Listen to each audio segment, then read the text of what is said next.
நிலையான புகழுக்குரிய தூய்மை மிகு நற்கருணைக்கு எல்லா காலமும் ஆராதனையும் புகழும் மாட்சியும் உண்டாக கடவதே.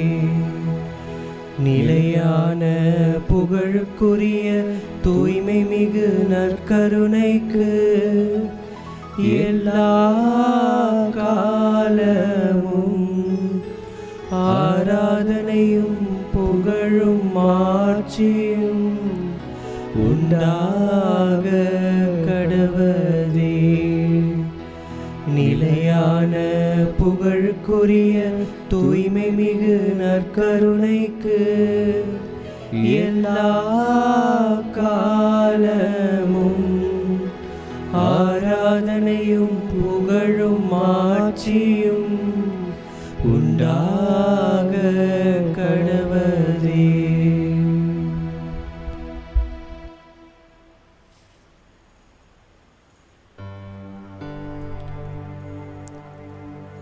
நம் ஆண்டவர் இயேசு கிறிஸ்துவின் தூய இருதய பெருவிழாவினை மகிழ்ச்சியோடு கொண்டாடுகிற இந்த நாளில் இயேசுவின் தூய இருதயத்திலிருந்து நம் குடும்பத்திற்கு ஆசீர்வாதம் வருகிறது.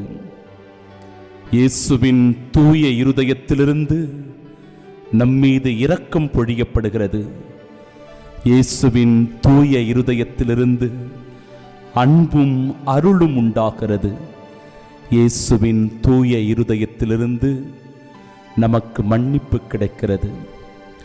குத்தி திறக்கப்பட்ட அவருடைய விழாவிலிருந்து பாய்ந்து வந்த இரத்தமும் தண்ணீரும் நம் ஒவ்வொருவருக்கும் மீட்பினை அளிக்கின்ற அருட்சாதனமாய் மாறியிருக்கிறது. எனவே இயேசுவின் தூய இருதயத்தை மகிமைப்படுத்துவோம்.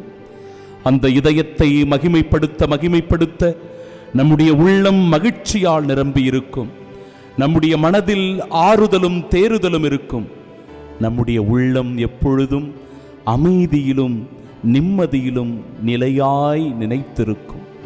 இயேசுவின் தூய இருதயத்தை மகிமைப்படுத்த இயேசுவின் இருதயமே என்கிற பாடலின் வழியாக இதோ இந்த நாளின் நற்கருணை ஆசீர்வாத ஆராதனையை பக்தியோடு நாம் துவங்குவோம்.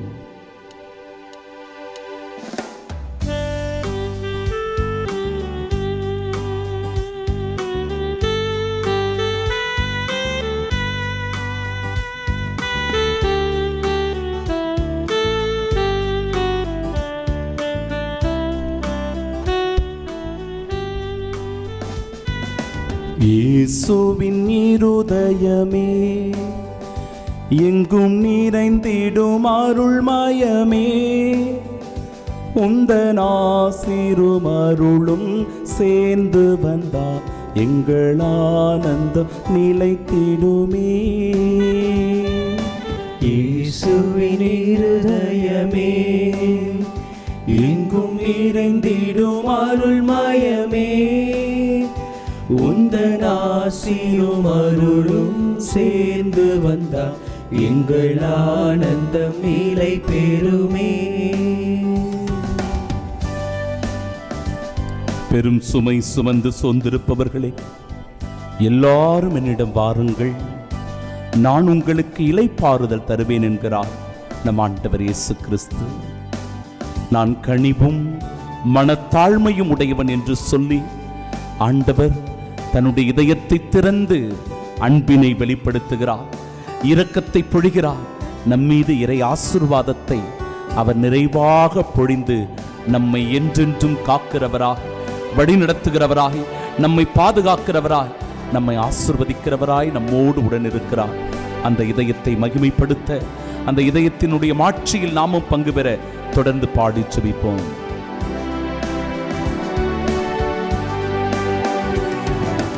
இறைவனுக்கு இதயம் உண்டு, அந்த இதயத்தில் இரக்கமுண்டு.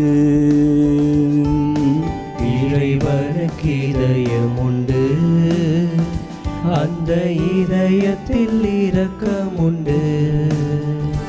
எங்கும் நிறைந்திடும் இறைவன் இருப்பதனா எங்கள் அனைவர்க்கும் வாழ்வு உண்டு.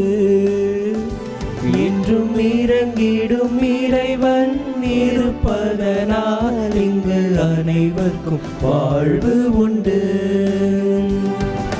இயேசுவின் இருதயமே எங்கும் நிறைந்திடும் அருள்மயமே, உந்தன் ஆசிரும் அருளும் சேர்ந்து வந்தா எங்கள் ஆனந்த நிலை பெறுமே. இயேசுவின் தூய இருதயத்தை மகிமைப்படுத்தி இருக்கிற நாம் அந்த இயேசுவின் இருதயத்தில் பங்கு பெறுகின்ற பாக்கியம் பெற்ற குடும்பமாக இருக்க நம் குடும்பத்தை, நம் குடும்பத்தில் இருக்கிற நம் கணவனை, மனைவியை, பிள்ளைகளை ஒவ்வொருவரையும் இயேசுவின் தூய இருதயத்திற்கு ஒப்பு கொடுப்போம். நம் குடும்பத்தில் சமாதானம் இல்லையா? நம் குடும்பத்தில் ஒற்றுமை இல்லையா? நம் குடும்பத்தில் மகிழ்ச்சி இல்லையா? நம்முடைய குடும்பம் எப்பொழுது பார்த்தாலும் பிரச்சனையிலும் கடன் தொல்லையிலும் கஷ்டத்திலும் இருக்கிறதா? இதோ இயேசுவின் தூய இருதயத்திலிருந்து நமக்கு நம்பிக்கை கிடைக்கிறது. அந்த இதயத்திலிருந்து நமக்கு ஆறுதலும் தேறுதலும் கிடைக்கிறது. நம்முடைய கஷ்டங்கள், மனபாரங்கள், குழப்பங்கள் நீங்க இயேசுவிடத்தில் நம்மை முழுமையாய் ஒப்பு கொடுப்போம். அந்த இதயத்திற்குரிய அன்பர்களாக வாழ இதோ இந்த நாளிலே இயேசுவின் திருமுன்னிலையில் நம்மை முழுவதுமாக ஒப்பு கொடுத்தவர்களாய் மன்றாடி வேண்டி செபிப்போம். இயேசுவில் பிரியமுள்ள சகோதர சகோதரிகளே, இயேசுவின் தூய நாமத்தினால் உங்கள் ஒவ்வொருவரையும் வாழ்த்துகிறேன். இயேசுவின் இதயத்தின் அன்பு, அமைதி, மகிழ்ச்சி உங்கள் உள்ளத்திலும் இல்லத்திலும் தங்க இந்த நாளிலே சிறப்பான விதத்தில் உங்களுக்காக மன்றாடுகிறேன். என் அன்பு உள்ளங்களே, இதய நோயினால் பாதிக்கப்பட்ட ஒருவர் ஒவ்வொரு நாளும் அவர் நம்பிக்கை இழந்து கொண்டே வருகிறார், கஷ்டப்பட்டு கொண்டே இருக்கிறார். ஒரு முறை அவருக்கு ஹார்ட் அட்டாக் வந்துடுச்சு. அதிலிருந்து அவருக்கு ரொம்ப மன கஷ்டம். மறுபடியும் எப்போ வரும், மறுபடியும் எப்போ நடக்கும் அப்படின்னு அச்சத்திலும் கலக்கத்திலும் அவர் இருக்கிறார். ரொம்ப வேதனைப்பட்டு என்ன செய்வது என்று தெரியாமல் கவலையோடு கண்ணீரோடு ஒவ்வொரு நாளையும் கடத்தி கொண்டிருந்தார். அப்படிப்பட்டவரை ஒரு சகோதரி என்னிடத்தில் அழைத்து கொண்டு வந்தார். ஃபாதர், இதோ இந்த சகோதரருக்கு திடீரென்று ஒரு நாள் ஹார்ட் அட்டாக் வந்துடுச்சு ஃபாதர். என்ன செய்யறதுன்னு தெரியல. நல்லா வேலைக்கு போயிட்டு இருந்தாரு, நல்லா சம்பாதிச்சுக்கிட்டு இருந்தாரு, குடும்பத்தில் சமாதானமா ஒற்றுமையா சந்தோஷமா இருந்தாங்க. ஆனா இவருக்கு போய் அதுவும் இந்த வயசுல இப்படி நடக்கணும்னு நினைச்சு கூட பார்க்கல ஃபாதர். ஆனா இப்படிப்பட்ட ஒரு துன்பகரமான ஒரு நிலை. அவங்க வீட்டில் 2 பெண் பிள்ளைங்க இருக்கிறாங்க ஃபாதர். சின்ன பிள்ளைங்க இப்போதான் படிச்சுட்டு வராங்க. ஒருத்தி 9வது படிக்கிறா, இன்னொருத்தி 6வது படிக்கிறா ஃபாதர். சின்ன பிள்ளைங்க. ஆனால் இந்த மனுஷனுக்கு இப்படி ஆயிடுச்சேன்னு ரொம்ப கவலையாக அந்த மனைவி வீட்டிலேயே அழுதுகிட்டே இருக்கிறாங்க. என்ன செய்யறதுன்னு தெரியல ஃபாதர். இவருக்காக ஒரு ஜெபம் செய்யுங்க. இவர் நல்லா இருக்கணும், இவருக்கு உடல் உள்ள சுகம் தரணும், கடவுள் இவரை குணப்படுத்தணும் அப்படின்னு சொல்லி நம்பிக்கையோடு அழைத்து வந்தார் அந்த சகோதரி. பிரியமானவர்களே, என்னிடத்தில் என்ன இருக்கிறது? நான் என்ன சொல்லி அந்த மனிதரை ஆறுதல் படுத்துவது? என்ன சொல்லி நான் அந்த மனிதரை தேறுதல் படுத்துவது? எனக்கு புரியல, எனக்கு தெரியல. ஆனால் கடவுளுடைய திருநாமத்தினால ஆண்டவருடைய அந்த தோல் துகில் என்று சொல்லப்படுகிற ஸ்டோலை போட்டுக்கிட்டு அந்த ஸ்டோலினுடைய அந்த முனை பகுதியில் இருக்கிற அந்த சிலுவையை எடுத்து அவருடைய தலை மேலே வச்சேன். அந்த சகோதரரை முட்டி போட சொல்லிட்டு அந்த ஸ்டோலை எடுத்து அவருடைய தலை மேலே அந்த சிலுவை பகுதியை வைத்து கொண்டு, பிரியமானவர்களே, சில மணித்துளிகள் நம்பிக்கையோடு நான் செபித்தேன். கடவுளிடத்தில் அந்த மனிதரை ஒப்பு கொடுத்தேன். அந்த சகோதரனுக்காக ஆண்டவரிடத்தில் உருக்கத்தோடு மன்றாடினேன், செபித்தேன். அந்த சகோதரருக்கு நான் செபிக்க செபிக்க செபிக்க அவருடைய கண்களிலிருந்து அப்படியே கண்ணீர் வழிந்தோடி வந்தது. அவருடைய இதயத்தினுடைய பாரங்கள் எல்லாம் குறைந்தது. மன சுமைகள் எல்லாம் அப்படியே இறக்கி வைத்தார் போல் ஆனது. அந்த ஜெபத்தினுடைய இறுதியில் சொன்னாரு, ஃபாதர், என்னுடைய நோய் குணமாச்சா இல்லையான்னு எனக்கு தெரியாது. நான் கவலையோடு இருந்தேன், நான் கண்ணீரோடு இருந்தேன், ஒவ்வொரு நாளும் வேதனைப்பட்டேன். ஐயோ எனக்கு ஏன் இப்படி ஆச்சு அப்படின்னு எனக்கு தெரியல ஃபாதர். என் குடும்பத்தை விட்டு நான் பிரிஞ்சிருவனோ, என் பிள்ளைங்களை அப்படியே விட்டுட்டு நான் செத்து போயிடுவனோன்னு நினைச்சேன் ஃபாதர். எனக்கு தெரியல, இப்போ என்னுடைய மனபாரெல்லாம் குறைஞ்ச மாதிரி இருக்கு ஃபாதர். மனதில் இருக்கின்ற அந்த கவலைகள் எல்லாம் என்னை விட்டு போன மாதிரி இருக்கு ஃபாதர்.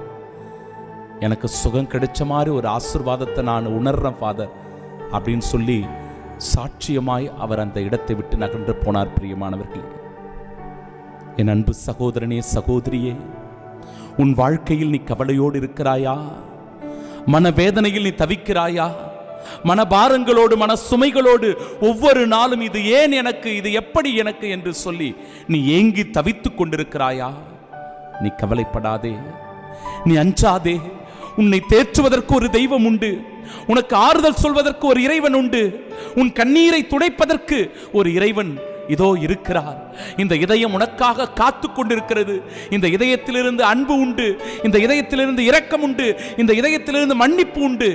என் அன்பு சகோதரனே சகோதரியே, என் அன்பு மகனே மகளே, இயேசுவிடத்தில் வா, ஓடி வா, அவரிடத்தில் தஞ்சமடை. பெரும் சுமை சுமந்து சோர்ந்திருப்பவர்களே எல்லோரும் என்னிடம் வாருங்கள், நான் உங்களுக்கு இளைப்பாறுதல் தருவேன் என்று சொன்ன இயேசுவின் இதயத்திடமிருந்துதான் நமக்கு ஆறுதலும் மகிழ்ச்சியும் அமைதியும் நிம்மதியும் நம்பிக்கையும் உண்டு. எனவே என் இதயம் யாருக்கு தெரியும், என் வேதனை யாருக்கு புரியும் என்கிற அற்புதமான பாடலை பாடி செபிப்போம். நம்முடைய மனக்குறைகளை கஷ்டங்களை எல்லாம் ஆண்டவரிடத்தில் ஒப்பு கொடுப்போம். அதன் வழியாய் நம்முடைய மனமும் ஆறுதலும் தேறுதலும் நம்பிக்கையும் பெறட்டும்.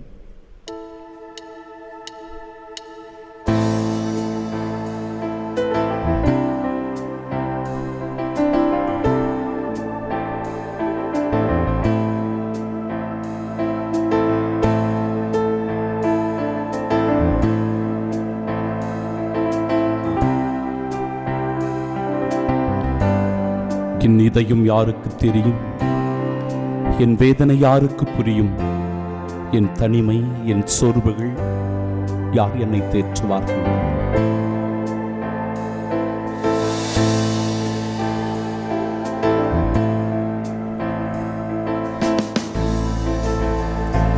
என் இதயம் யாருக்கு தெரியும், என் வேதனை யாருக்கு புரியும், என் தனிமை என் சோர்வுகள் யார் என்னை தேற்றக்கூடும், யார் என்னை தேற்றக்கூடும்?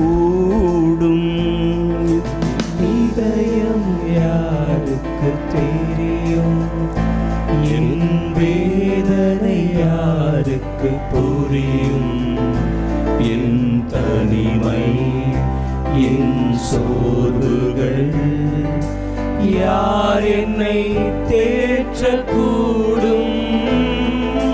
யார் என்னை தேற்றக்கூடும்? நெஞ்சினுடைய நோகங்கள், மனவலிகள், மனபாரங்கள், கஷ்டங்கள், மனதில் இருக்கிற சுமைகள், சொல்ல முடியாத காயங்கள், ஐயோ இந்த வலியோடு வேதனையோடு தூக்கமின்றி நிம்மதியின்றி நான் ஒவ்வொரு நாளும் அல்லல் பட்டு கொண்டிருக்கின்றேனே. இயேசுவே அப்பா, என் வலிகளை தீர்க்க, என் வேதனைகளை போக்க, என் கவலைகளை நீக்க இந்த உலகத்தில் யாரால் முடியும்? நீர் ஒருவரே அவற்றை மாற்றக்கூடிய தேவன் என்பதை நான் உணர்ந்திருக்கிறேன் ஐயா. என்னை முழுவதுமாக ஒப்புக் கொடுக்கிறேன் இயேசுவே. என் குடும்பத்தை ஒப்புக் கொடுக்கிறேன் ஆண்டவரே. என் மன அமைதிக்காக, என் மன நிம்மதிக்காக உம்மிடத்தில் ஜெபிக்கிறேன் அப்பா. என்னை ஆசீர்வதிங்க, என் வாழ்வை மாற்றுங்க என்று சொல்லி பக்தியோடு நம்மை ஒப்புக் கொடுத்தவர்களாய் ஜெபிப்போம்.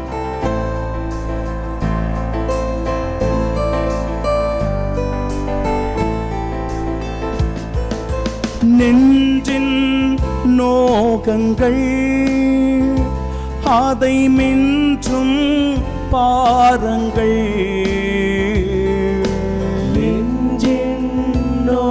துன்பங்கள் அதை மிஞ்சும் பாருங்கள்.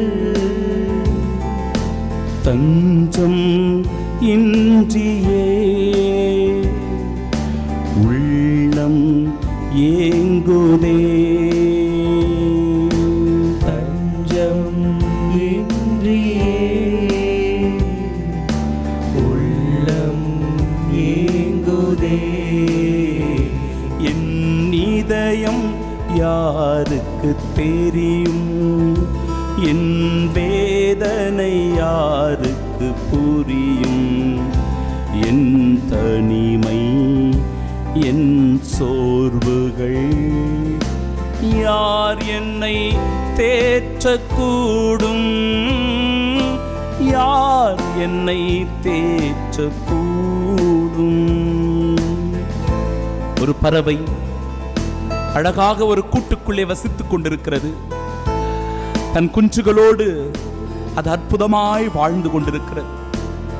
அந்த அற்புதமான கூட்டிலே இருக்கிற குஞ்சுகளோடு அந்த பறவை வாழ்ந்து கொண்டிருக்கிற தருணத்தில் அந்த கூட்டை யாராவது வந்து கலைத்தால் அந்த குஞ்சுகள் நிம்மதியாக இருக்குமா?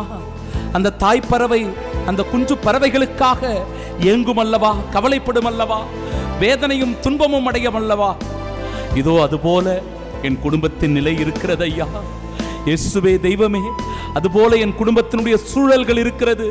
என் இதயம் அப்படியாக அந்த கூடு கலைந்து போவது போல என் இதயமும் கலங்கி போயிருக்கிறது. ஆண்டவரே, ஒப்பு கொடுக்கிறேன், நம்பிக்கையோடு ஒப்பு கொடுக்கிறேன். தெய்வமே, என் மனதிற்கு நிம்மதி ஆறுதலை தர எழுந்தருளி வாரும் நற்கருணை ஆண்டவரே.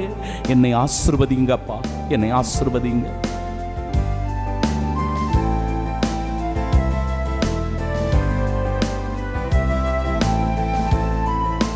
சிறகு உடைந்த நிலையில் பறவை பறக்குமோ?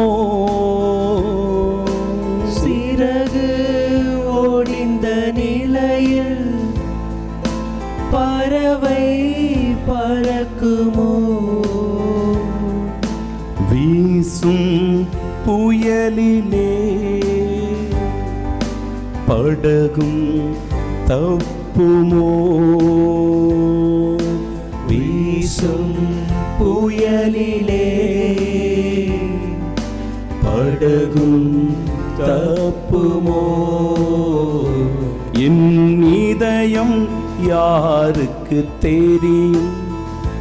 என் வேதனை யாருக்கு புரியும்?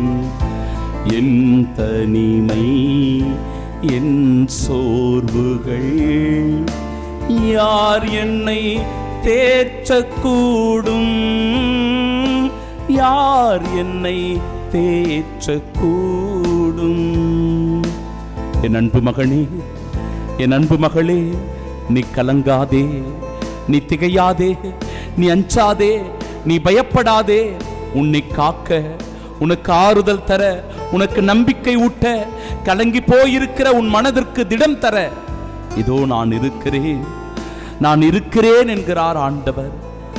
எந்த நிலையிலும் எந்த சூழ்நிலையிலும் தவறான ஒரு முடிவுக்கு என் அன்பு சகோதரனே சகோதரியே நீ ஒருபோதும் போய்விடாதே. நான் உன்னோடு இருக்கிறேன், நீ நம்பிக்கையோடு இரு, நீ திடம் கொள் என்று சொல்லி ஆண்டவர் நம்மை திடப்படுத்துவதை, நம்மோடு உடனிருப்பதை, அவர் நம்மை வழிநடத்துவதை, பாதுகாப்பதை உணர்ந்தவர்களாய் இயேசுவின் இதயத்திற்குரிய அன்பர்களாக ஆசீர்வதிக்கப்பட்டவர்களாய் வாழ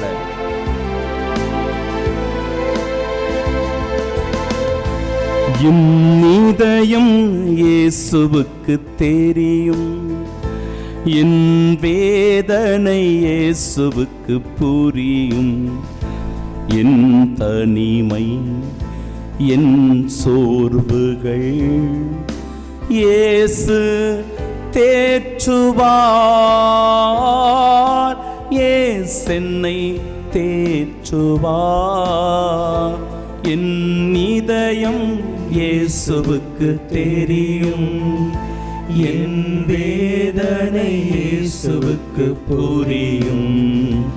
என் தனிமை என் சோர்வுகள் இயேசு தேற்றுவார்,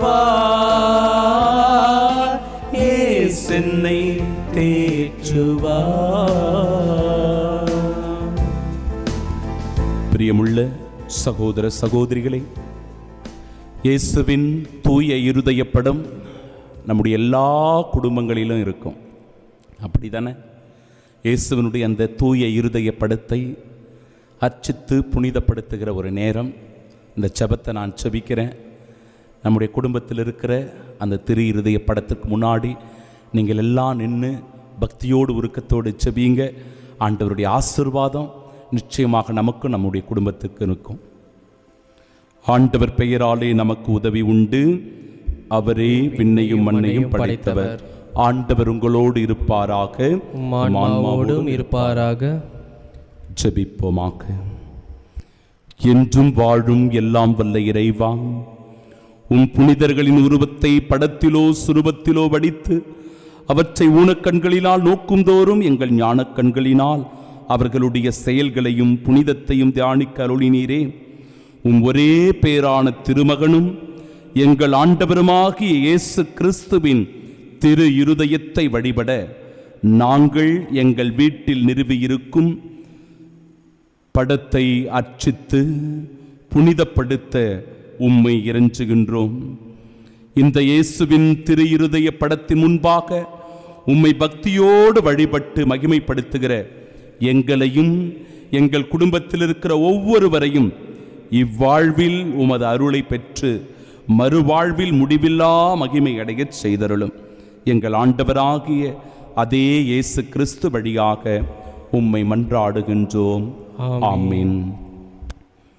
கரங்களை கூப்பி இயேசுவின் தூய இருதயத்திற்கு நம்மையும் நம் குடும்பத்தையும் ஒப்புக் கொடுப்போம். ஓ இயேசுவின் தூய இருதயமே, இன்று எங்கள் குடும்பத்தை உமக்கு சொந்தமாக்கிக் கொண்டு உமது அன்பின் இருப்பிடமாக தேர்ந்து கொண்டீர். எங்கள் குடும்பத்தின் மீது உமது இரக்கம் மிகுந்த அன்பை பொழிந்ததற்காக உமக்கு நன்றி செலுத்துகின்றோம். இன்று முதல் நீரே எங்கள் குடும்பத்தின் அரசராகவும் தலைவராகவும் உற்ற நண்பராகவும் இருப்பீராக. உமது அன்பின் பராமரிப்பால் எங்களை காப்பாற்றி வழி நடத்தியருளும். எங்கள் குடும்பத்தால் உமக்கு மகிழ்ச்சியும் ஆறுதலும் உண்டாவதாக. எங்கள் குடும்பத்தில் உள்ளவர்கள் அனைவரும் அனைத்திலும் உமக்கும் உமது பத்தினியாகிய திரு அவைக்கும் கீழ்ப்படிந்து உமது இதயத்திற்கு ஏற்ற நண்பர்களாக வாழ எங்களுக்கு ஏராளமான அருட்கொடைகளை தாரும். நாங்கள் விசுவாசத்தில் உறுதிபடவும் நம்பிக்கையில் வளரவும் என்றும் அன்பில் வாழவும் எங்களை ஆசிர்வதித்து அரவணைப்பீராக. மேலும் எங்கள் குடும்ப வாழ்க்கைக்கு தேவையான புண்ணியங்களான தாழ்ச்சி, சாந்தம், பொறுமை முதலிய நற்பண்புகளில் நாங்கள் சிறந்து விளங்கி மன ஒற்றுமையும் சமாதானமும் பெற்றுக்கொள்வோமாக. எங்கள் வீட்டில் உள்ள அனைவரும் என்றும் இயேசுவின் திரு இருதயத்தையும் மரியாளின் மாசற்ற இருதயத்தையும் அன்பு செய்து வருவோம் என வாக்களிக்கின்றோம். ஆமீன், ஆமீன், ஆமீன். தாழ்ந்து பணிந்து வணங்கி மாண்புயர் கீதம் பாடி ஆண்டவருடைய இறை மாட்சியில் பங்கு பெற ஜெபிப்போமாக.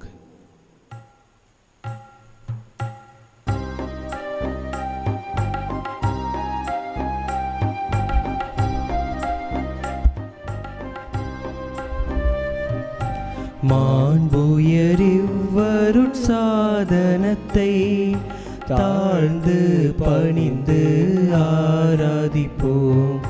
பழைய நியம முறைகள் அனைத்தும் இனி மறைந்து முடிவு பெறுக. புதிய நியம முறைகள் வருக. புலன்களாலே மனிதன் இதனை அறிய இயலாம். குறையை நீக்க விசுவாசத்தின் உதவி பெறுக.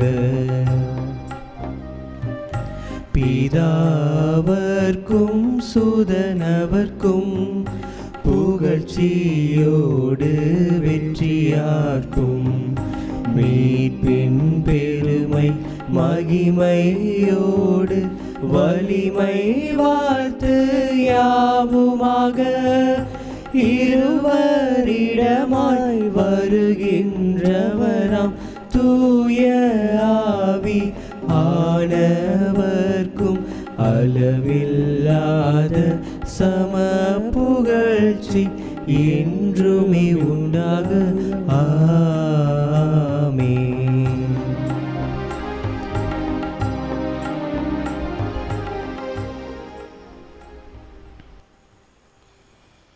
மன்றாடுவோமாக.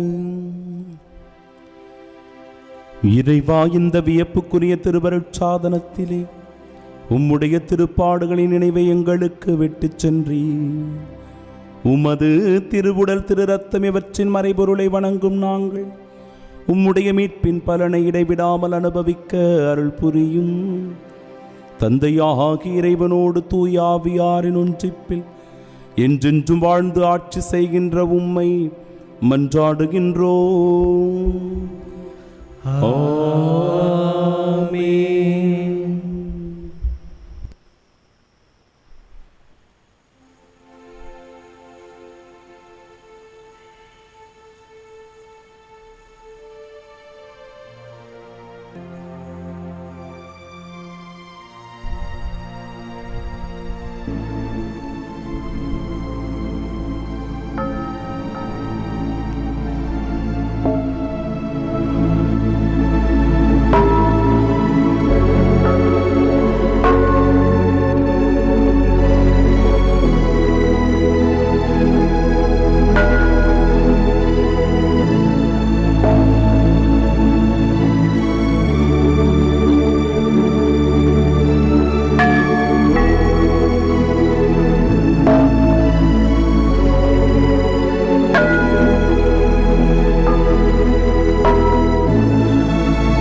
நிலையான புகழுக்குரிய தூய்மை மிகு நற்கருணைக்கு எல்லா காலமும் ஆராதனையும் புகழும் ஆட்சியும் உண்டாக கடவதே.